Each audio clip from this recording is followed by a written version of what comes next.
Hi friends, எல்லாருக்கும் வணக்கம். Welcome back to my channel. இன்றைக்கி நம்ம சேனலில் சேப்பக்கிழங்கு வச்சு ஒரு 65 எப்படி பண்ணுறதுன்னு தான் பார்க்க போகிறோம். இதுக்கு நான் ஒரு 5 சேப்பக்கிழங்கு எடுத்திருக்கேன். இதை நம்ம உப்பு போட்டு வேக வச்சு எடுத்து வச்சுக்கோங்க. இந்த மாதிரி நல்லா வெந்ததுக்கப்புறமா இதை தோலை ஃபுல்லாக உரிச்சிட்டு சின்ன சின்ன பீசஸாக நம்ம கட் பண்ணி வச்சுக்க போகிறோம். இந்த மாதிரி குட்டி குட்டி பீசஸாக போட்டு வச்சுக்கோங்க. இது கோட் பண்ணி பொரிக்கிறதுக்கு நம்ம மாவு ரெடி பண்ணிக்கலாம். அதுக்கு 1 டேபிள் ஸ்பூன் கடலை மாவு, 1 டேபிள் ஸ்பூன் அரிசி மாவு, கொஞ்சமாக உப்பு போட்டுக்கோங்க. அதுக்கப்புறம் 1 டேபிள் ஸ்பூன் நான் சிக்கன் மசாலா எடுத்திருக்கேன். இது எல்லாத்தையுமே இப்போ நம்ம மிக்ஸ் பண்ணி எடுத்துக்கலாம்.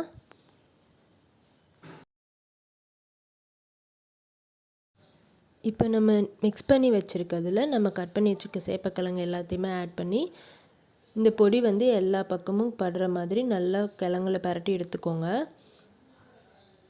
பரட்டிட்டு இது ஒரு 15 மினிட்ஸ் அப்படியே இருக்கட்டும். இந்த மாவு எல்லாமே நல்லா கிழங்குல ஊறி நல்லா கலர் சேஞ்ச் ஆகி ரெடியாக இருக்கும். அதுக்கப்புறமா இதை நம்ம எண்ணெயில் போட்டு பொரிச்சுக்கலாம். இந்த கிழங்கு இந்த அளவுக்கு நல்லா ஊறி வந்ததுக்கப்புறமா இப்போ நம்ம எண்ணெயில் போட்டு பொரிச்சு எடுத்துக்கலாம்.